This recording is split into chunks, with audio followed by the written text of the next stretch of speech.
membuat tugas video tentang mempresentasikan materi 1 sampai 4. Yang pertama itu pengembangan metode latihan, daya tahan, perencanaan program latihan. Jadi di sini itu dijelaskan daya tahan itu merupakan kemampuan untuk melakukan aktivitas fisik dalam jangka waktu yang panjang tanpa mengalami penurunan performa yang signifikan secara fisiologis. Daya tahan berhubungan erat dengan kapasitas tubuh dalam memanfaatkan oksigen untuk menghasilkan energi yang dibutuhkan oleh otot. Jadi di sini faktornya itu ada 2. Faktor internal berasal dari diri atlet itu. Pertama itu fisiknya, tekniknya, taktik dan mental.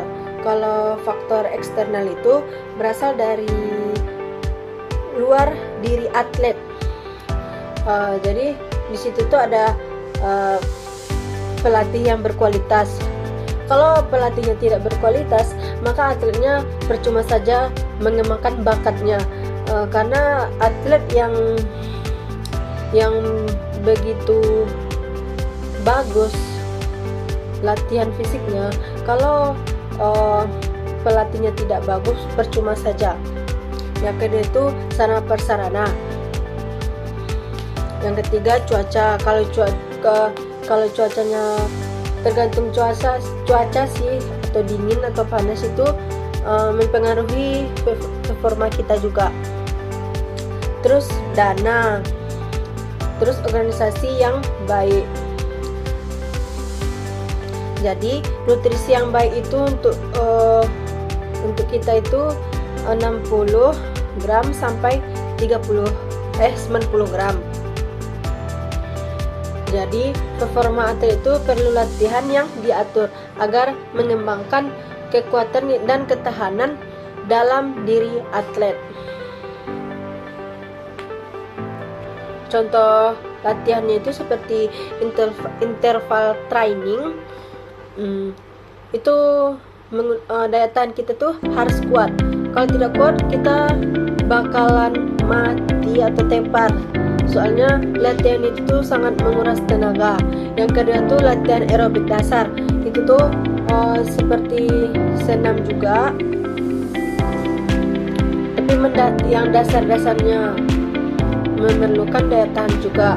Terus circuit training seperti ngangkat-ngangkat beban, itu tuh menggunakan daya tahan yang lebih kuat agar latihannya membaik. Begitu.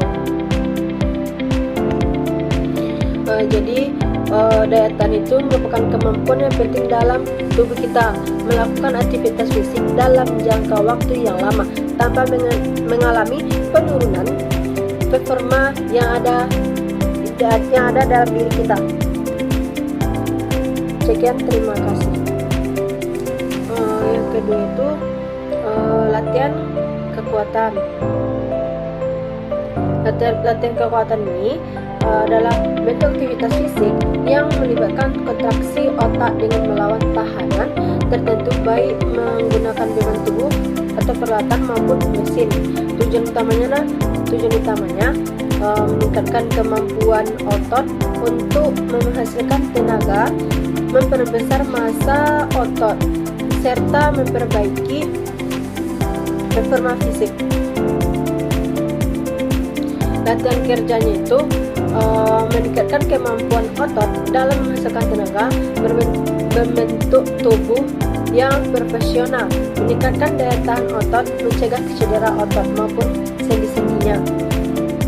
Manfaat latihannya itu fisik yang membaik, metaboliknya, terus psikologis, kemudian fungsionalnya. Jadi jenis latihan kekuatannya itu yang pertama itu latihan beban bagi tubuh, body weight exercise. Terus yang kedua latihan dengan beban luar. Yang ketiga itu latihan menggunakan mesin. Cara melakukan latihan kekuatan dengan benar itu lakukan pemanasan selama 10 menit sebelum latihan. Terus nomor 2 tuh gunakan beban sesuai kemampuan kita. Terus nomor 3 tuh jaga teknik gerakannya. Terus latihan dilakukan minimal 1 atau 2 kali dalam seminggu. Terus nomor 5 lakukan pendinginan setelah latihan agar peregangannya ringan. Jadi kesimpulannya, latihan kekuatan merupakan latihan fisik yang bertujuan meningkatkan kekuatan dan massa otot melalui beban atau tahanan. Latihan ini memiliki banyak manfaat, mulai dari meningkatkan kebugaran fisik kita, memperbaiki metabolisme kita, menjaga kesehatan tubuh, hingga meningkatkan kepercayaan diri kita. Sekian, terima kasih. Ketiga itu materinya tentang kecepatan. Kecepatan dapat diartikan sebagai kemampuan berpindah tempat dalam waktu yang sesingkat-singkatnya. Jadi kita tuh melakukan kecepatan dari tubuh kita, jadi berpindah tempat secara cepat. Jadi kemampuan untuk melakukan gerakan-gerakan yang sejenis secara berturut-turut dalam waktu sesingkat-singkatnya, atau kemampuan menempuh suatu jarak dalam waktu yang cepat. Jadi kerja otot itu adalah kemampuan kerja otot atau sekelompok otot dalam jangka waktu tertentu. Sedangkan pengertian daya tahan dari sistem energi adalah kemampuan kerja organ-organ tubuh dalam jangka waktu tertentu.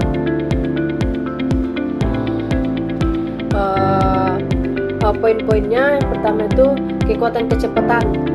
Kekuatan kecepatan itu suatu kemampuan yang dikeluarkan oleh otot tubuh dalam menahan suatu beban. Kekuatan otot ini merupakan daya bergerak di dalam tubuh kita, mengurangi potensi terjadinya cedera, menguatkan stabilitas persendian.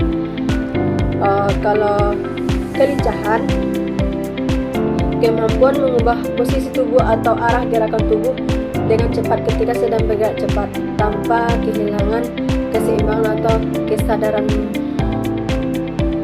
terhadap posisi tubuh. Faktor yang mempengaruhi itu, yang pertama itu kekuatan otot, daya tahan, daya ledak otot, fleksibilitas, keseimbangan, banyak lagi.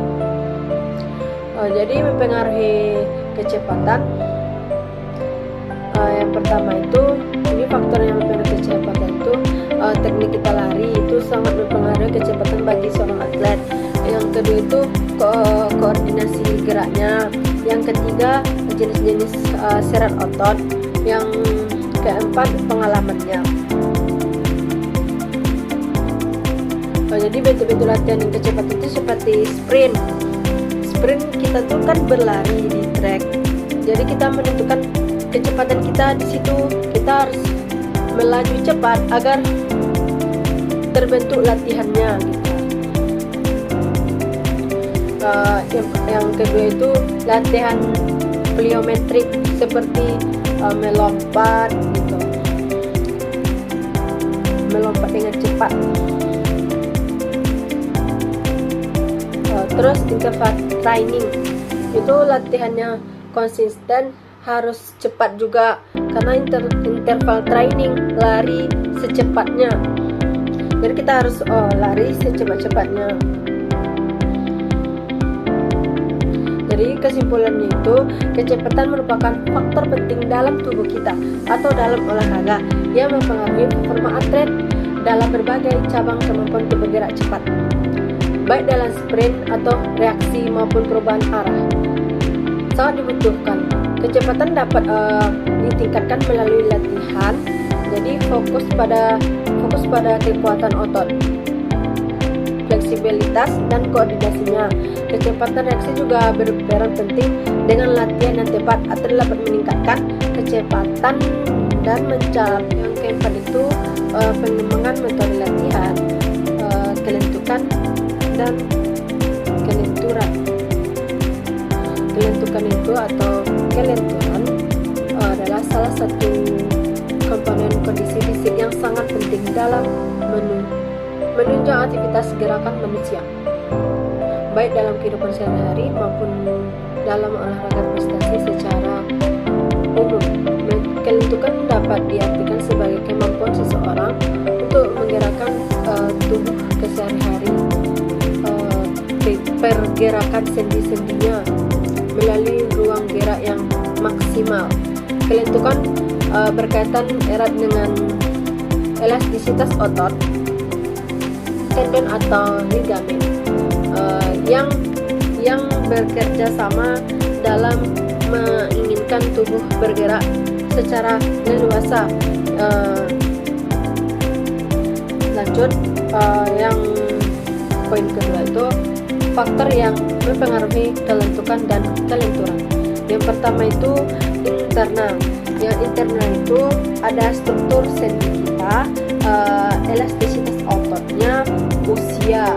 Jadi kalau dari usia, kelentukan sama kelenturan kita itu sudah terbentuk di dalam tubuh kita. Apalagi sering-sering kita melatih kelenturan, pasti badan kita jadi lentur gitu. Jadi jenis kelamin itu mempengaruhi kelentukan juga, tapi ada juga yang cowok cewek. Yang cowok ada yang nggak lentik badan dia, dan ada juga yang cewek yang nggak lentik badannya pas bergerak. Jadi tergantung tubuh masing-masing. Yang selanjutnya itu genetik. Yang faktor genetik ini yang sudah ada dari dulu ya, dari orang tua kita. Contohnya misalnya kalau orang tua kita dia kelenturannya sudah biasa terbentuk, jadi ke anaknya pasti berpengaruh, pasti menular gitu.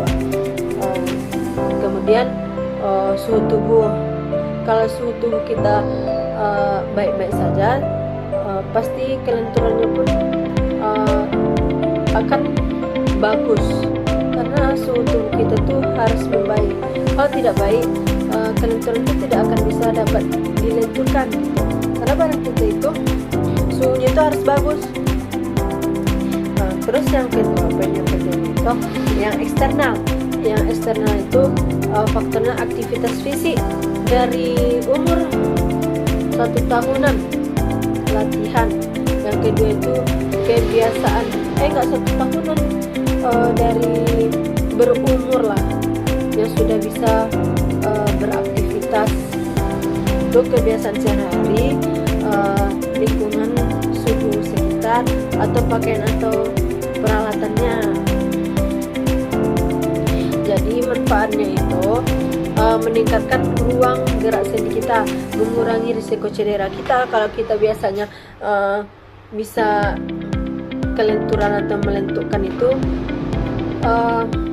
mengurangi risiko dalam diri kita, memperbaiki postur tubuh kita. Jadi kalau kita misalnya lentik, tubuh kita pun bagus dipandang gitu. Terus membantu relaksasi atau mengurangi ketegangan otot. Jadi otot-otot tubuh kita itu tidak tegang aja, dia jadi melentur, agak lembek gitu. Kalau kita tegang-tegang aja nggak bisa gitu. Jadi kita tuh harus ada kelenturan dalam tubuh kita. Lanjut itu ada prinsip-prinsip kelentukan itu. Yang pertama itu pemanasan. Kita harus pemanasan dulu sebelum melakukan kelenturan. Yang kedua itu individualis. Ketiga, durasi dan repetisi. Yang keempat, keseimbangan. Jadi di sini kesimpulannya itu, kelentukan itu salah satu komponen hubungan jasmani yang sangat dibutuhkan oleh tubuh kita, penting untuk menunjang aktivitas olahraga maupun kehidupan sehari-hari kita. Jadi kelenturan itu dipengaruhi oleh berbagai faktor seperti usia kita, jenis kelamin, genetik, kondisi otot sendi-sendi, serta kebiasaan latihan lainnya. Sekian, terima